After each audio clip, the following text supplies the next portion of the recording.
Thank you. Thank you. Ms. Yancey and ladies and gentlemen, I share with you today a great privilege. It is a privilege we have all shared, and that is we are all family of this great University of Virginia. I'm also privileged to share with you today some of my research on the origins and control of war. You might, however, want to keep in mind what Mark Twain had to say about researchers. He said, "Researchers have already cast much darkness on this subject. If they continue in their investigations, we shall soon know nothing." Okay, we're going to be looking at, hopefully, what is the state of knowledge today about one of the great plagues that mankind faces. And that, of course, is the problem of war. Now, there are a lot of different theories about where wars come from, but the typical list that one sees would include these major factors as well as perhaps a number of others. In fact, the longer list are 20 or 30 different things. But these are the major ones, such as specific disputes among nations, ideological disputes, the ones we think of today, particularly after Al-Qaeda and ISIS, ethnic and religious differences, proliferation of weapons and arms races, social and economic injustice, an imbalance of power, or sometimes, particularly the realists, like to focus on competition for power.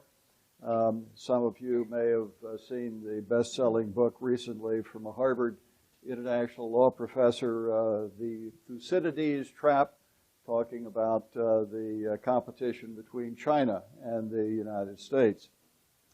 And then the notion of incidents, accidents, and miscalculations, that wars somehow are accidents. But I'm going to start off here by having you note something that we now know empirically when we do the research on it that's a little surprising, but it's also going to be critical in understanding war. And that is that wars are not accidents. Wars are always deliberate decisions to use force. Now, there may be miscalculations in those decisions, serious miscalculations. Almost everyone starting an aggressive war or any kind of war believes that it's going to be a cakewalk and this is going to be fairly easy to win. But in fact, it sometimes turns out not to be the case. Just to give you the longest war that the people starting the war thought what it would last as to the length of time was actually World War I and the German decision to implement the Schlieffen Plan, in which they believed the war would be over in about 20 days. Think about that. Got that one a little bit wrong in World War I. But nevertheless, these are deliberate decisions by regime elites, not accidents. Now, as we look at sort of the reverse side of that, we see traditional approaches to war avoidance, and this would be sort of the major list. We can engage in diplomacy, or maybe it's a balance of power issue. The realist would very much be into that. Or the idealist would focus on third-party dispute settlement or collective security through the League of Nations or the United Nations. Arms control, resolving underlying causes of poverty, racism, and other kinds of underlying issues. Now, when we actually ask the question on both of those two lists, what actually empirically correlates effectively with war? The answer is virtually nothing on either list jumps out really with a powerful correlation. It's really quite surprising. The This does not mean that these things are irrelevant. Certainly some of these things are part of our toolkit as to how we deal with war. We're not going to throw away diplomacy or efforts at third-party dispute settlement or collective security and other issues. But the problem is, when we really try to understand war and how we control it, nothing powerfully, empirically correlates on those sort of traditional ways of thinking about it. Well, what does correlate? And the answer is the most important correlation is something called the democratic peace. Democracies rarely, if ever, wage war against other democracies. That's the most important empirical finding to date about the nature of war and peace. Now, here's another take on this. This comes from the former head of the political science department at Yale, one of the top researchers empirically in this area, Professor Bruce Russett. A striking fact about the world comes to bear on any discussion of the future of international relations. In the modern international system, democracies have almost never fought each other. So this is a pretty critical starting point. Now, here is another way of looking at this. This is a list of wars. We're looking at major wars. Just as you deal with health issues, you're going to have some way of categorizing the field. We don't categorize very well in wars, but one thing we do is look at international wars on one side, and then a particular category of those, major wars, and we have kind of an artificial way of categorizing major wars. You have to have 1,000 combat casualties. But that separates it from all the minor little coercion that takes place so radically and so frequently around the world. So what we're really looking at here are major wars. In fact, this is a chart not really counting wars, but counting years of war or absence of war between various categories of countries. And as you can see, between 1816 and 1991, 0 between democracies. But we will see that democracies are still fighting a lot of wars, which has been obvious, of course, to us. And they are also, as non-democracies, fighting each other as well. Non-democracies seem to be kind of equal opportunity warriors engaging in wars against both democracies and non-democracies. Now, the rest of the story here is some puzzles remaining about the democratic peace. Why do we have the democratic peace? What are the mechanisms within democracies that account for it? Democracies don't fight democracies, but they're still involved in a large number of wars, so where do they come from? Are democracies as aggressive in the use of major or minor force as non-democracies? How can democracies avoid wars with non-democracies, which is really kind of a bottom line for us, since those are the ones we are fighting. Now, before I even get into that, let me just say that one of the interesting things about this data is this was discovered back in the 1970s by some scholars who did not believe it had any significance, because the United States was at the time in the war with Vietnam, and so they thought, well, why is this important? You know, democracy is one. So what? Look at what we're doing in Vietnam. We're in this war in Vietnam, so this can't be very important. So the scholars ignored it. So we actually had that one powerful database quite a number of years until it was really picked up by a number of scholars at Yale working on this, with some books that we funded at the United States Institute of Peace. Now, let's look at the questions of the causes of the democratic peace. I believe it's not any one thing. It's an aggregate of a lot of good features about democracies. We have checks and balances and the rule of law, a critical component in controlling power. Our leaders are not chosen by violence. as opposed to how Saddam Hussein takes power by killing the opponents and basically assuming power in a coup. High levels of interaction with other democracies. We typically have shared belief systems with other democracies. And one of the things we've learned from macroeconomics that won the Nobel Prize that I call government failure theory is that democratic leaders have less ability to externalize cost on others and internalize the gains themselves. If a George W. Bush decided to invade Canada, it's really not going to do anything for George W. Bush but get him thrown out of office, get him impeached. But on the other hand, if Saddam Hussein successfully invades Kuwait, he's going to end up with all of those oil wells for his personal use. And so there's a great difference between the ability of leaders in democratic and non-democratic systems to internalize benefits and externalize costs on the population. Now, one of the interesting elements here also is this question of our democracies as aggressive as non-democracies in the initiation of wars.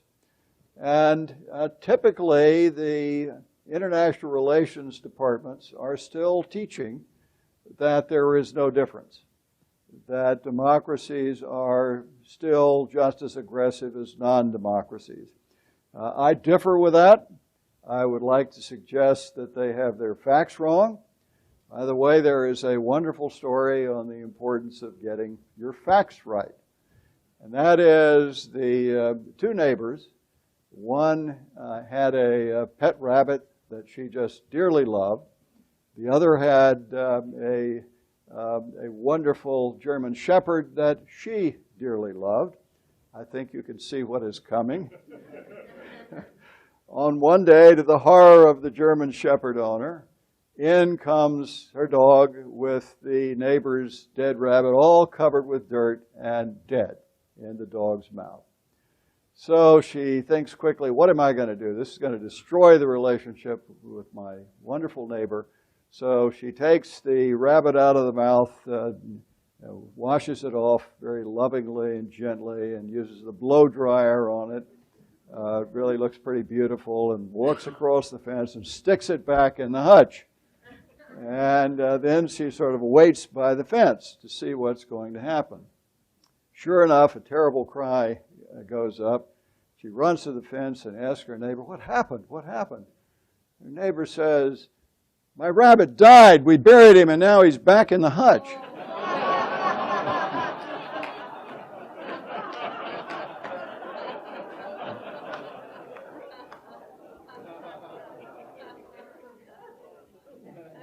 So let me just tell you that those that believe that democracies are equally aggressive, we're not zero, but we're not equally aggressive with non-democracies.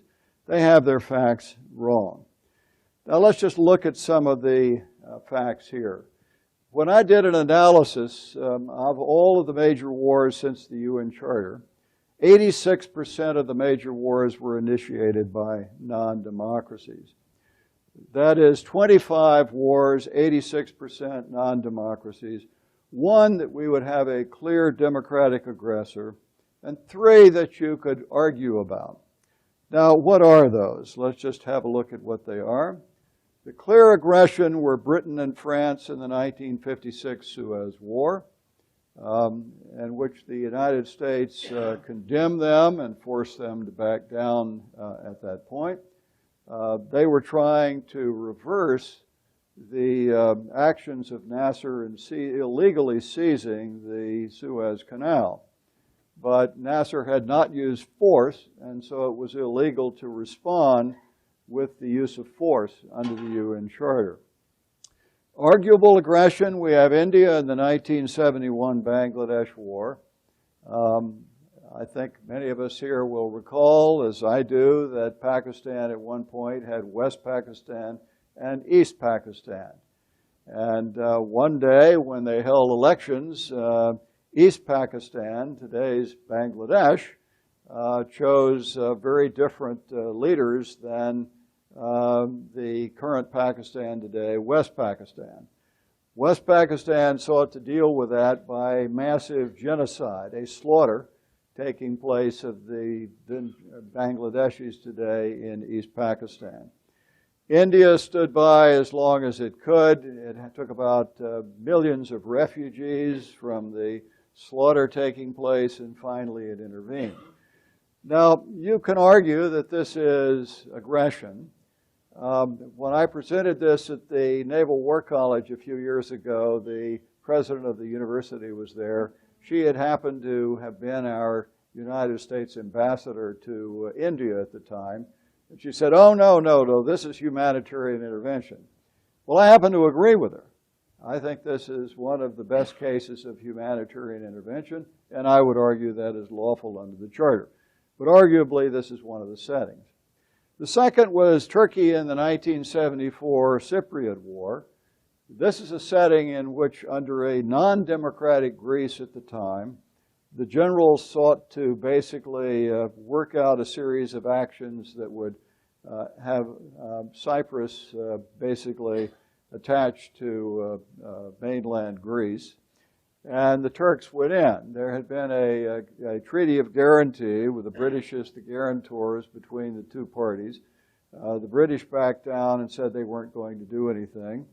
So this one actually is very arguable as to the events. Now, I happen to believe the Turks went on to some very bad practices in laws of war and very extensive.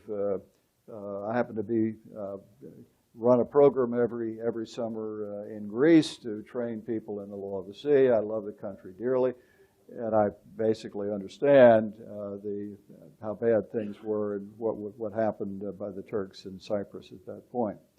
The third was, of course, a recent war, the U.S. United Kingdom in the 2003 Iraq War.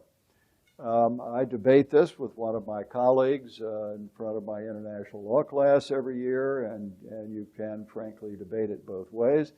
But it is at least one of the arguable settings. Now, you might be surprised that I don't have Vietnam on this list.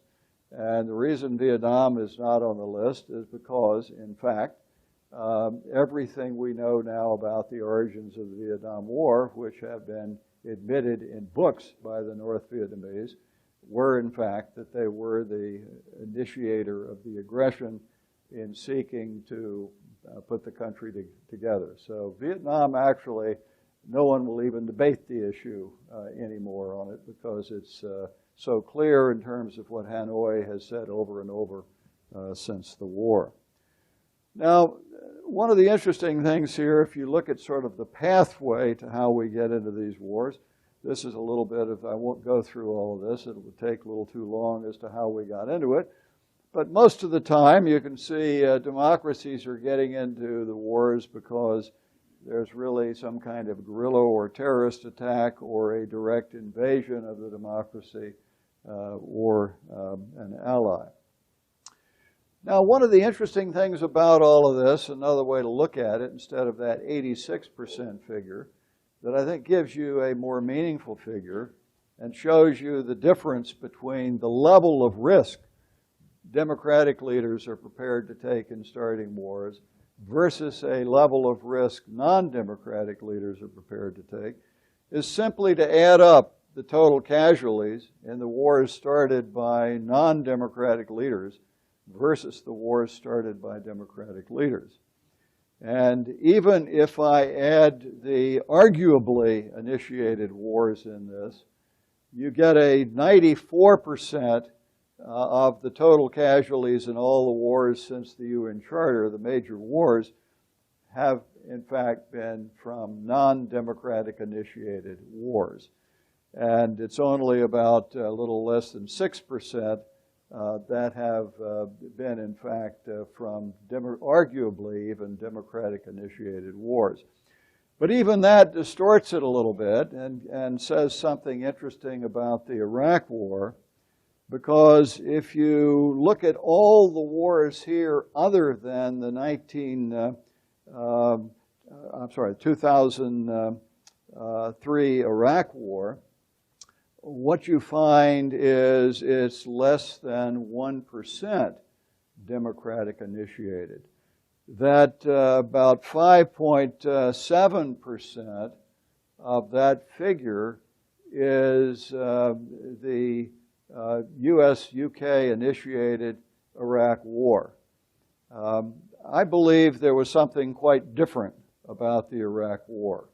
It's quite different than the normal democratic behavior generally leading to wars, and I think there are some good reasons for that. One is the 9/11 attack removed all the normal checks domestically that would normally be working on the democratic peace. And the other is we were, after all, and are today, the great superpower in the world, and there was no effective deterrence that was going to deter us from the international system if we made the decision to go in. So it was a very atypical setting. But if you take that one out, it's less than 1%, again, of Democratic-initiated wars. I think there's an even more important way to look at this.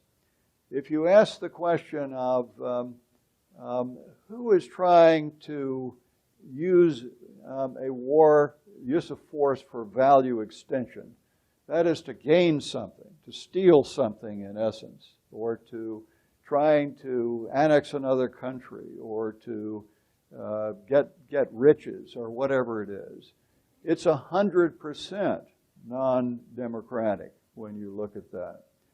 We can make arguments one way or another about the Iraq War, but I do not believe that the United States went into Iraq to try to help the United States in any way economically or oil, all the kinds of things that some people argue, or any of the rest. That's just not so. We went into Iraq, rightly or wrongly, for concern about Saddam Hussein, the humanitarian setting there, as to whether it would change the Middle East, the arms control issues in relation to his weapons of mass destruction, and another group of issues. I happen to personally believe, and I believed at the time, that it was one of the greater strategic blunders that the United States has ever made in its foreign policy. I was friends with many of the people that made the decision to go in. I argued against it, and I think they made a terrific strategic mistake, but they honestly believed what they were doing was going to dramatically change the Middle East and make it a lot safer. Okay, so democracies, I think the second point here is they are not more aggressive. They are not equally aggressive. They are considerably less aggressive than non-democracies. Now, there's obviously more to war than simply this question about the nature of form of government, however, democracies versus non-democracies. And the second most important element seems to be the effect from the international system. I'm going to roughly call that deterrence, but don't get misled by just that one phrase that it's just military or something. It's every incentive externally that's going to be affecting a decision elite to make a decision for or against war. It's positive and negative actions. It's high levels of trade or an absence thereof. High levels of shared activities or a lack thereof. Effective collective security or a lack thereof. It's really the whole aggregation of external effects from the international system. Now, how do we know that's important? We don't have the kind of empirical data that we have in dealing with the democratic peace on this. But there are a great deal of books and evidence and information that suggests that this is very important. This book by Professor Kagan, who is one of the top historians in the United States, in fact, I think his book on the Peloponnesian War is viewed by American historians as the top piece of history ever written by an American professor. And he wrote a book and taught a little seminar on war. And when you go through all of these, the basic message was that all of these wars, had you sought to deter effectively, were avoidable. If we had time, we would go through this. In my War Peace seminars, I go through all of these in detail. But I believe he's absolutely right. They could have been deterred. Now, we need to think about a number of other things in relation to deterrence. I'm going to just put a few of the other items on the table for you. One is there's yet another correlation that's very, very powerful in relation to war, in addition to the democratic peace, that we know empirically. High levels of trade between two countries dramatically reduce the risk of war. Good news for U.S.-China, for example. So that's very interesting, and it's just obvious as to how it works. If you've got high levels of trade going on, that benefits both the parties. You're going to lose that if you seek to engage in a war. So that's going to cut against it. Now, we also find that individuals and how we think, how individuals are wired, sort of behavioral economics gets into, excuse me, all of this as well. We're going to play a little game now. This group is going to make some choices here on two slides. And you could just raise your hand and you'll be voting for whichever one. This is really from prospect theory, a form of behavioral economics. But what we're getting at here is how people think, that we're all wired all over the world, we now know, in doing this. Now, you're going to have to make a choice here. Do you want to get a $900 for sure, or would you prefer a 90% chance to get $1,000? How many would like a $900 for sure? Most of the group. How many want a 90% chance to get $1,000? A few. Let's choose again. Now you're going to lose $900 for sure, or you have a 90% chance to lose $1,000. How many are going to take to lose $900 for sure? Not a lot. How many are going to take the 90% chance to lose $1,000? Very, very large group. Okay. Let's keep going. Now, it was a good day to come. You've been given $1,000.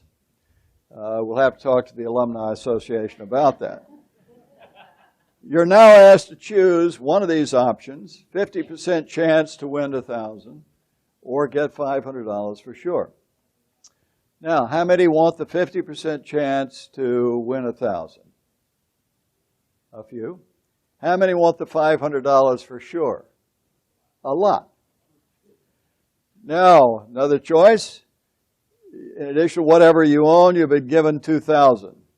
You're now asked to choose one of these options, a 50% chance to lose $1,000 or lose $500 for sure. How many want the 50% chance to lose $1,000?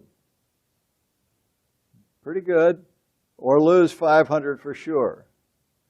Okay, more on that on it. So, but you can see that the skew that you're getting, as we'll see from the next slide here, which basically is work that won the Nobel Prize in economics from Daniel Kahneman, among others. This is a great book. I recommend it, called Thinking Fast and Slow. And we now know that empirically individuals will take higher risks to avoid loss than to achieve gain. People will become risk-seeking when all options are bad, and humans are simply wired this way. It works in investment. It's one of the most difficult things to get a handle on in terms of speculating, for example, in markets. The best speculators will tell you what you really need to do is to cut your losses short and let your winners run. That cuts absolutely counter against human nature. So it's very difficult to do. Now, how does this affect deterrence in international relations? It is because it makes a great difference what level of deterrence is required to prevent a Saddam Hussein from going into Kuwait, and the level of deterrence required to get Saddam Hussein out of Kuwait once he has gone in. So this is yet another one of the kinds of inputs that you put into a sophisticated overall notion of deterrence. Now, a few years ago, we didn't have a lot of empirical work on deterrence, and so I would just sort of read all the different wars in detail, and then I would have a scale of +10 to -10, how much deterrence was there, and so this is kind of an impressionistic thing. And you can see there's Moore's impressionistic score of a variety of settings from the Cuban Missile Crisis with no war down to the Vietnam War, and the last part with Vietnam's decision to invade the South that ended the war with 23 divisions coming south after we pulled out. Now, some of my colleagues said, well, Moore, this doesn't work because you knew the outcomes in those cases. You can't really do that. And so we worked for some time in a number of seminars to put together an objective scoring system of deterrence that has lots of different elements in it, including prospect theory. And that's called Stinger's methodology here over on the chart. And you'll notice the two of them work pretty well. They're pretty much together. And what you see is in the settings where you didn't have war, you had pretty high levels of deterrence. And where you had the wars, you had very low levels of deterrence or negative deterrence in those settings. Now, the one thing that stands out counter to that is kind of interesting. You'll notice that in World War I starts with the Austrian decision to attack Serbia on the Eastern Front, not the Western Front, which is why we always mix up the war and think about it as an accident. But it was no accident in Austria and Germany, or Germany supporting Austria and making the decision to invade Serbia on the Eastern Front. And I'm giving it a very low deterrence rating, and the objective one is giving it a low one. But then what happens is Germany decides to invade Belgium and France, and Stinger's had something went up here, and something happened in the world that made deterrence go up. But I'm looking at it, something happened in the world that made deterrence go down. Well, I think this shows actually that contextuality is critical and is even better than your effort to try to simply do sort of these rough objective kinds of things. What was the event that happened? The Tsar was persuaded by his military after the attack on Serbia to mobilize. So the Russian army mobilized. Normally that would add deterrence, but not in this particular case, because in this particular case, the Germans had the Schlieffen Plan for fighting the war. The Schlieffen Plan said that you had a two-front war, and once Russia mobilized, you had to attack in the West immediately. So in fact, it actually removed deterrence in the setting. Okay, let's go on to a third element. So far, we've looked at the state, democratic peace. We've looked at the international system and looked at levels of deterrence from it. The third element really relates to the decision elite and those around them. And here are a few radical leaders associated with war and democide, that is, slaughtering their populations. Pretty clear. Dealing with an Adolf Hitler is not the same thing as dealing with a Mahatma Gandhi. And yet, realism today seriously is teaching that in many of our schools of international relations. I don't think so. This is not something that works. Now, it's also, that's interesting, tells me our battery is running close. Hope they're talking about the computer and not me, but okay. Now, here's an example of Mao Zedong as one of these, for example. There's a wonderful book on Mao by Jung Chang and John Halliday. But part of it is, if you look at his own writings about his own moral philosophy, Of course, there are other people and objects in the world, but they are all there only for me. People like me only have a duty to ourselves. We have no duty to other people. Well, if that's your starting moral system, you can imagine the kind of views that he might have toward war. And the answer is, well, war is a great thing. It's, areas of peace really are dull and boring, and wars are good. We like wars. I have many more slides that are even more dramatic from Mao, but we don't have time to look at those. Now, key advisors are important too. It's not just the regime elite, but sometimes it's the key advisors. For example, Emperor Hirohito had a series of very militaristic military around him in the Japanese decision for war in the Pacific and for the attack on Pearl Harbor. We know that, and they were pushing Hirohito very dramatically. I personally believe one of the explanations for George W. Bush getting into the Iraq War, which he was reluctant to do initially, is a group of key advisors around George W. Bush that had been coordinating together before they took power in the Bush administration. And they had been coordinating and telling the world that the one thing we needed to do to change the world in the Middle East and make it a better place was to remove Saddam Hussein from power. This was the group that included Paul Wolfowitz, Donald Rumsfeld, Richard Pearl, many others, friends of mine, people that I have high regard for. I think they were terribly wrong in relation to their assessment that somehow this would really work a radical change in the Middle East. But they believed this strongly. They were not doing it for their own benefit or the benefit of making Americans richer. They were trying very hard to deal with settings in which the Middle East was filled with some very bad people. Saddam Hussein was one of those. I happen to have been Kuwait's lawyer during the Gulf War, and so I will always remember the day when the Kuwaiti ambassador came in and said, I want you to listen to some statements in the Iraqi parliament. They were basically naming me, and we knew what naming meant in the Iraq Saddam Hussein regime. So I have no illusions about this man slaughtering his population and what he was doing. But the question is, was this a good move in a policy sense? But good or bad, the point is this didn't originate in the mind of George W. Bush. He was really persuaded over many months, and I think it could only have happened in the aftermath of 9/11.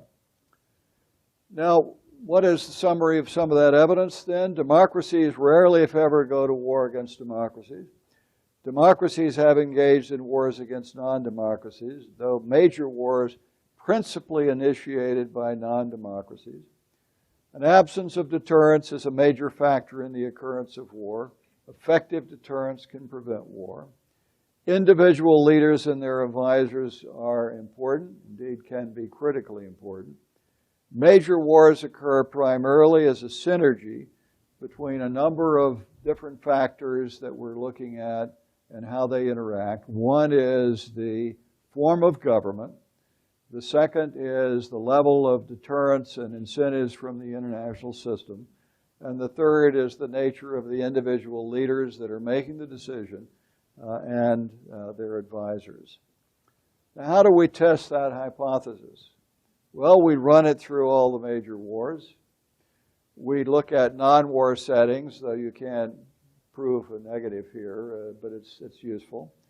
And we can also look at all the other objectives that we have in international relations, and if we find that same correlation with democracy, it tells us that what we're really looking at in theory here is, yes, we're probably right about the democratic peace being important in war, And not only that, we're shooting broader game. We're really looking at a broader theory of international relations that tells us how important the notion of democratic institutions and the rule of law really is.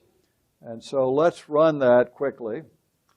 In consistency with major wars, let me just say, again, we wouldn't have time to run through these now, but any questions on it, I'd be happy to take. It's consistent with every single one of the major wars that we look at. The synergy works perfectly. One of those that there's been a lot of debate in the past about, with it still being taught in American international relations departments, that World War I started by accident.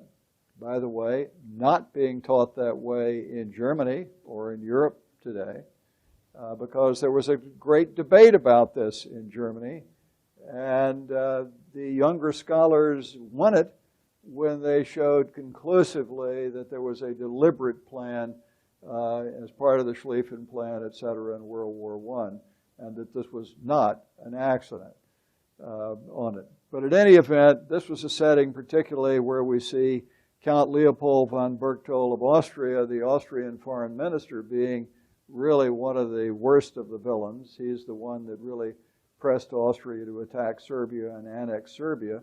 Germany wasn't even fully informed of that objective of Austria to fully annex Serbia at that point. But they did give a blank check to their ally. And there was a huge absence of deterrence. One of the great myths about the war is you had something sort of like NATO ahead of time, with Soviet Union and France and or then not Soviet Union, then Russia and France and the British. But you didn't. There was nothing like that. In fact, the British refused to really engage in anything like that at the time, much less any notion that there would be cooperation with the Russians in it. So believe me, this was a deliberate use of force by Germany and Austria, miscalculated very badly as to what happened. War against terrorism fits it also perfectly. Who are the leaders that we see in these groups of Al-Qaeda or Mullah Omar and the Taliban or ISIS and ISIL, Bakr al-Baghdadi? These are all clearly anti-democratic, totalitarian thinking leaders that are willing to use force aggressively to achieve whatever their objective may be. They don't care whether they kill you or not. Indeed, in achieving their objective, they would like to kill us. Absence of effective deterrence. Unfortunately, we went through a long period of time until 9/11 of an absence of effective deterrence. I was in the State Department during a lot of this, and at one point drafted a U.S. anti-terror convention that not a single country in the world was interested in doing anything with. And there was just a huge and scandalous failure to deter terrorists prior to that period of time. Now, if you look at non-war settings, well, again, this is in the Sherlock Holmes Inspector Gregory setting. These are the dogs that didn't bark. That is, dog did nothing in the nighttime. That was the curious incident. Well, why didn't you have a war between the then Soviet Union and NATO, the Warsaw Pact and NATO? The answer is we had extraordinarily high levels of deterrence in NATO. I believe that NATO may have prevented World War III and may have been one of the greatest strategic, wonderful efforts on the part of the United States and Western Europe in the 20th century. U.S.-Canada, we don't worry about the Canadians. Canadians don't worry about us. We're a nuclear power. Canadians aren't a nuclear power. Why don't they worry about us, about ready to sweep down on Toronto? Well, the answer to that is we're two democracies, and we're not worried about each other at all. France and Switzerland. Why don't the Swiss worry about the French with their force de frappe? Why don't we worry about the French with their force de frappe? No, because it isn't just nuclear weapons that do it. It isn't just a large army. It's the democratic peace, basically. We're not worried about France and its nuclear force de frappe or the British nuclear arsenal one bit. We are very much worried about a North Korean nuclear arsenal or a potential Iranian nuclear arsenal. Now, let's look at some of the interesting correlations between government structures and these other major goals. Let's start with human rights. And here, this is one of the most staggering bits of information that we've obtained in recent years in international relations. We funded this book at the U.S. Institute of Peace by Professor Rummel, who was nominated for the Nobel Prize for this. He didn't win it. But we knew about the number of people that were killed in wars and combatant casualties, but we didn't know what were the number just slaughtered by their own governments in peacetime and war. And so we had a book done by the best in the world on this, and it's just staggering. And you can see that it's something like he was up to about 169 million killed in the 20th century. And now, some of these, we know the figures very well. We've all heard the Holocaust is about 20 million, a little more than 20 million.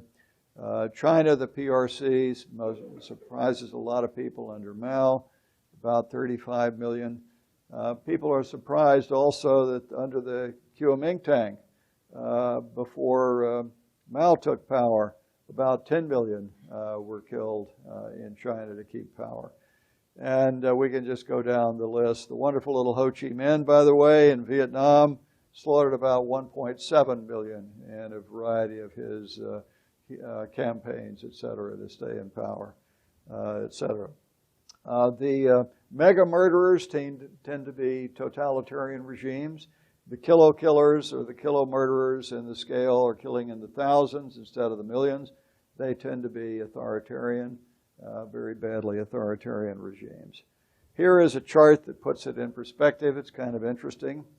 If you look at the pink part of this, that's combatant casualties in all wars of the 20th century.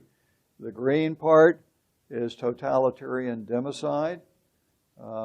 Look at that. It's somewhere between 2 to 4 times the totality of all combatant casualties in all wars of the 20th century. We've just a staggering figure. It's a new concept and understanding about the world in which we live. Picks up things like Pol Pot in Cambodia, et cetera. And then he's got a small sliver there of democracy democide. I frankly think the sliver is too big.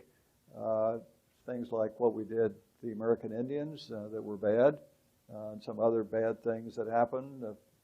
Some settings in Vietnam, of My Lai, for example, and some others that absolutely very bad. But if you put it all together, my colleagues and I who teach a seminar on the Vietnam War and some other issues think that one's a little high. But even if you just look at that compared to totalitarian democide, it tells you everything you want to know about the difference between democracy and totalitarian regimes.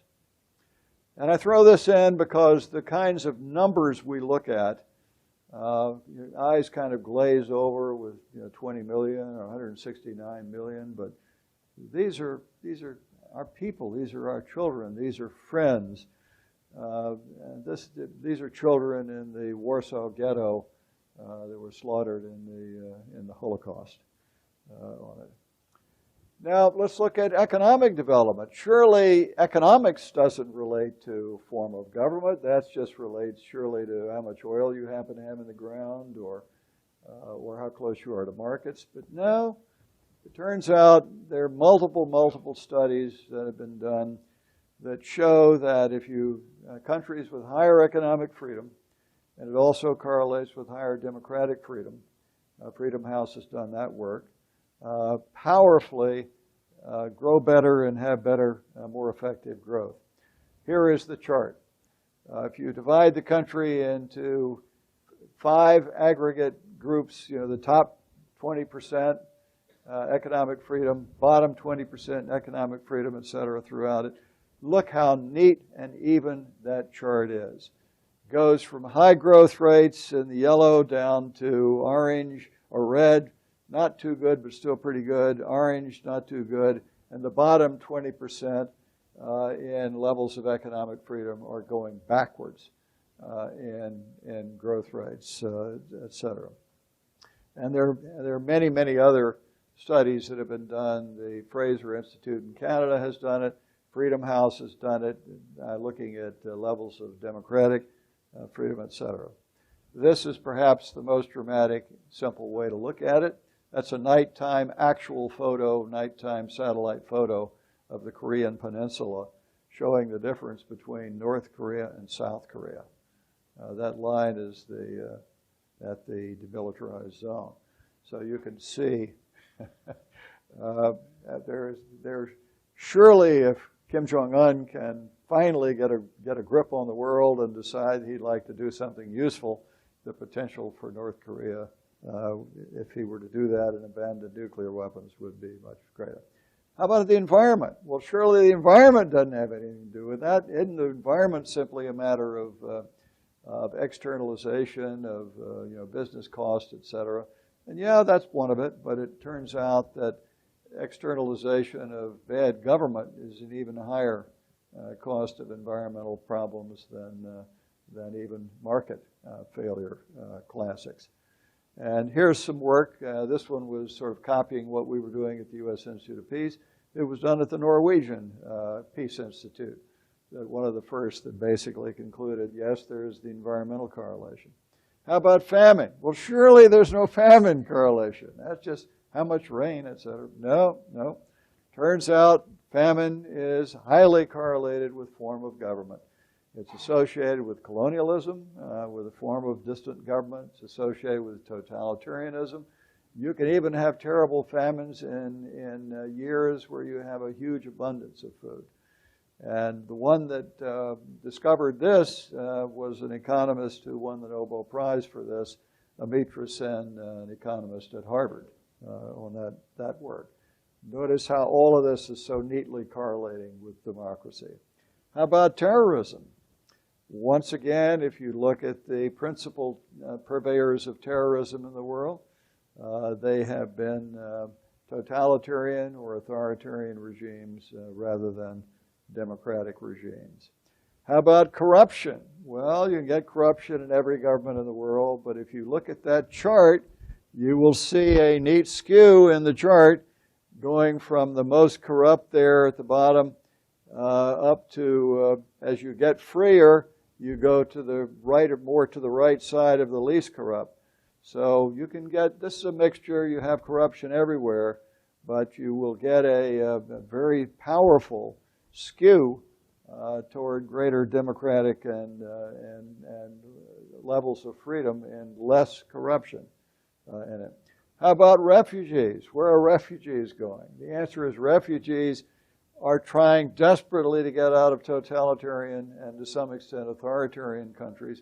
Look at the refugees going out of Cuba initially, those out of the Taliban, out of Afghanistan initially that went back in after we went back in after the Taliban.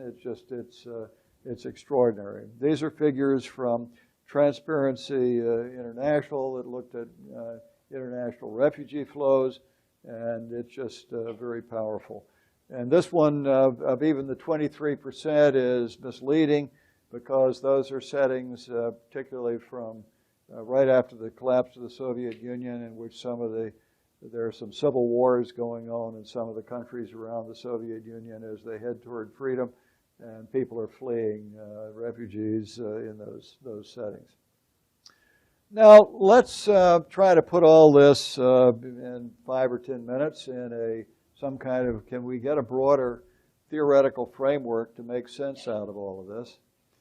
And I'm going to give you a theory called Dakinko theory, which came out of the work here at the University of Virginia. And it is a deliberate non-word because we found that trying to have a single word associated with anything misleads people into thinking it's something that it isn't.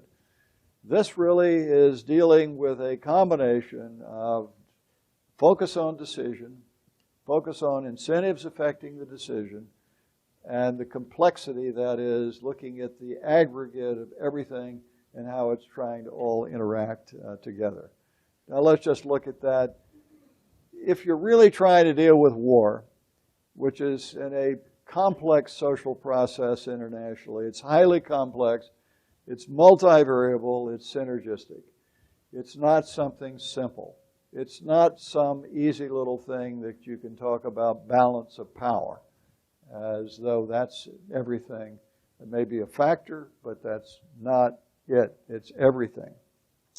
It's more than sort of the interaction of states like colliding billiard balls on a pool table, is the analogy in neorealism to some extent. Now, one way that will help us think about this and the complexity and the full context internationally is this neat little thing that Kenneth Waltz created back in 1954 for a Columbia Institute of the Study of War and Peace. And it said, let's look at international relations and where wars come from. What have people written about? And they said, well, part of it they've written about, it's something in the nature of man. That's image one. Then some have written about it's something in the nature of the government, the kind of government. That's image two. And some have written about it's the nature of the international system, something in image three that he called it. Now that's kind of a neat way of thinking about things because that's really what we've looked at. We saw democratic peace, which was image two. We saw the international system, that was image three, and then we picked up image one that had been the most neglected in all these theories, and said that needs to be into it as well. And let's add some complexity here to throw in image 1.5. That wasn't part of what he did, but these are just the advisors around the regime elites. You need a theory that's going to be usable, that gives you the ability to aggregate those factors in a particular setting to be able to make a prediction one way or another and to see what changes might make a difference on it. So basically, war is an interaction between not just the nature of man, that was the problem with that book, it's individual heads of state in an individual case. It's not just the nature of government, but of a particular government that you're looking at in a particular case. And it's not just the nature of the international system, but rather the specific level of relevant incentives and deterrence from the international system affecting a particular context.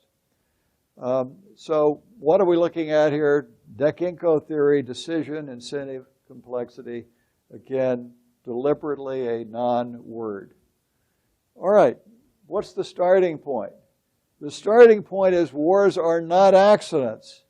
So you have to focus on somebody as making a decision for or against war. This is the simple, easy starting point for understanding wars that amazingly we have overlooked for all of these years. It's really the obvious. Let me give you another great story about the importance of not overlooking the obvious. And this was the story about Sherlock Holmes and Watson, and they were out camping one night under their tent under the stars. And in the middle of the night, Holmes nudges Watson, says, Watson, look around and look at all those stars up there. What do you deduce? And a very sleepy Watson looks up and looks at all those stars and says, well, there must be billions of stars, and maybe there's some planets, and maybe there's some other life forms. And Watson looks at him disdainfully and says, or that is, Holmes looks at him disdainfully and says, Watson, you idiot, someone stole our tent.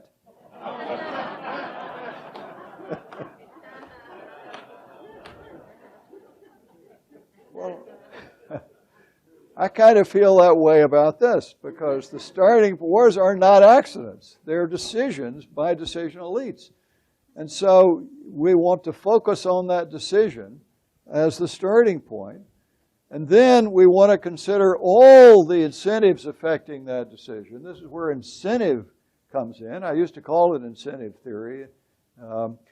And so we want to look at the incentives from image one, the decision elites themselves, their key advisors, the form of government, the external inducements from the international system itself, and how it all fits together.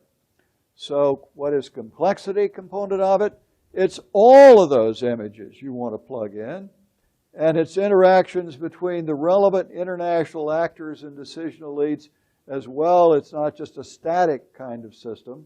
It's a complex interaction taking place. Let me give you a little greater color on the aggregates incentives here to drill down on the image. If we look at images 1, 1.5, 2, and 3, here's what we get. Image 1, what do we think? Look at the decision elite. What do we want to know? What is their political belief system? Is it that of some totalitarian system like ISIL or Saddam Hussein or whatever? What's their personality type? We actually now know enough about good, solid personality understanding of something called the 5-factor model that there are 3 things within the dark triad that are known as Machiavellianism, subclinical narcissism, and subclinical psychopathy. For the most part, we're not talking about total mental illness, or they don't stay in power. So it's really got to be sort of the subclinical that you're looking at. But you can see this in some of these leaders just over and over as to what's there. Then you're looking at their personal experience, at their national, historical, and cultural perspectives. Whether the setting is a gain or loss setting under prospect theory. Their ability to personally benefit and to externalize cost. So there's a whole set of things that you can plug in on image 1. Image 1.5 on the key advisors is exactly the same, except here you might also look at how many of those key advisors are sort of ganging up on him and all saying the same thing, which is clearly what happened to George W. Bush in relation to the Iraq War. Image 2, it's all a matter really of looking at that full set of constraints, etc., from the democratic systems and the rule of law and what it does. But to keep in mind here that traumatic events can lessen the democratic checks. For example, the Pearl Harbor attack lessened certainly the sensitivity of Americans to doing the right thing, and even a president as close to the people as Franklin Delano Roosevelt put Japanese Americans in internment camps, a great shameful thing that we had done in World War II that was completely unnecessary because all of the intel work that had been done that was made available to the president showed they were not a threat to the United States in the war effort. Or we can look at 9/11 as removing the normal democratic checks. I do not personally believe that if you had not had 9/11, we would never have seen the Iraq War. It wouldn't have happened.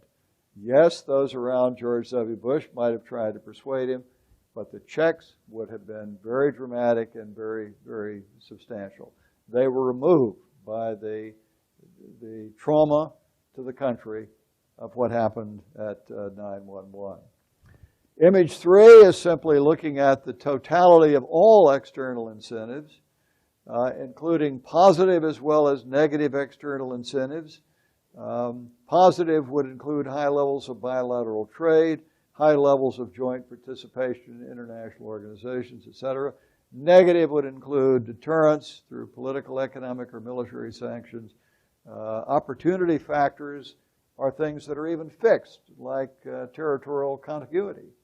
We know that 2 countries that are physically next to each other have a somewhat higher risk of war than countries that aren't, for obvious reasons, both for motivating factors and for objective factors in your ability to carry out the war. Now, last, let's talk a little bit about classic deterrence on the international side. because here we normally talk about capability, will, and signaling or communication. But that's really only partly complete. We need a little more. We need a more refined interactive deterrence model. Because here you need to be looking at how those signals are received by the receiving entity. Think about the interaction between Donald Trump and Kim Jong-un. We can see statements being made, etc., but the question is also, how is that, what are the sort of level of contextual features that they each have in mind? Does someone have in mind sort of a Schlieffen plan, for example? And how is this going to interact in it? So it isn't just a simple, you are going to have the capability, will, and properly signal. It is how that may be perceived. And let me give you two examples. We've already talked about one in which adding deterrence didn't work and looked like it would. And one of those was the Schlieffen plan in World War I. It looked reasonable to mobilize the Russian army. Didn't work, had the opposite effect. The second was trying to deter Japanese aggression against Pearl Harbor and in the Pacific, when finally the U.S. lost patience and put a series of sanctions on Japan. That was the final threat as to what happened. Now we're going to be running out of time here, so I think you've heard enough about Dakinko theory and background of war and peace. Let's opening it up to some Q&A. We have, I think, about 10 minutes at this point for it. Yes, sir. First hand back here, this gentleman. Professor, I wonder, after your fascinating analysis of what's going to occur, do you have to project, apply these criteria to concern events, prospects of convention, into decimals? Are you able to perhaps forecast or at least develop a feeling for how that situation might resolve? That one is very difficult. Let's look at North Korea right now, because that's kind of the number one security issue in the world today, I think, and the more immediate. Very good question. And one thing that is clearly present in relation to Kim Jong-un is deterrence.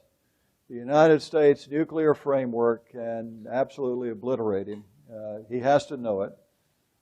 There's no possibility that he could not be aware of that. And so, despite the fact that it's a very, very evil, one of the most evil regimes on planet Earth, slaughtering its people at a terrible rate, a terrible totalitarian leader, I do not believe that he is going to make let's say, an attack, a full-scale attack on South Korea, or in those settings. Before the Iraq War, I got it wrong by predicting there would be no war because of the deterrence and Saddam Hussein would not attack, and I had not focused on the U.S. side.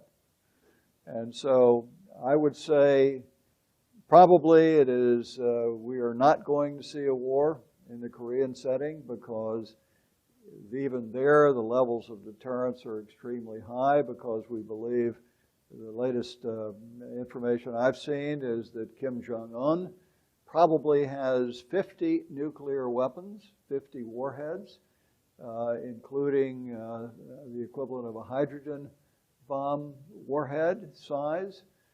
It's hugely bigger than Hiroshima and Nagasaki. Once you get to that, in my judgment, you can't attack someone. And so I think we are going to be in an extended deterrence setting. Are we going to see some kind of immediate agreement on his part to eliminate all of his nukes? I would be hugely surprised if that happens, but nothing is impossible.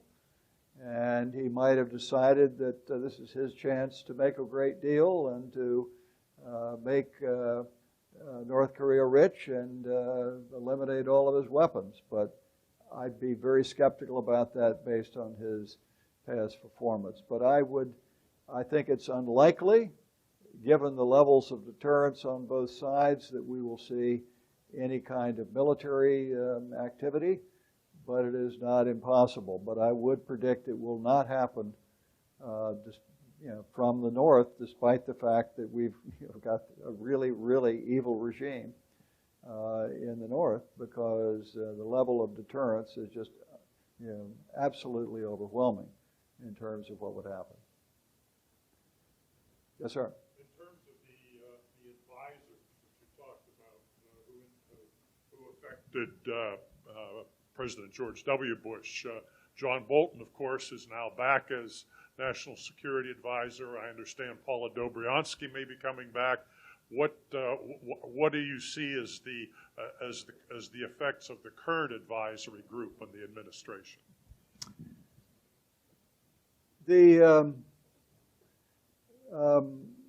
Many of the people that had advised George W. Bush in a way that I believe was very bad advice were friends of mine. I knew them.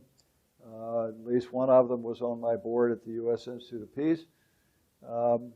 These were good people trying to do what they believed. But I am not a fan, I'll be very frank, of John Bolton. I was a great fan of H.R. McMaster.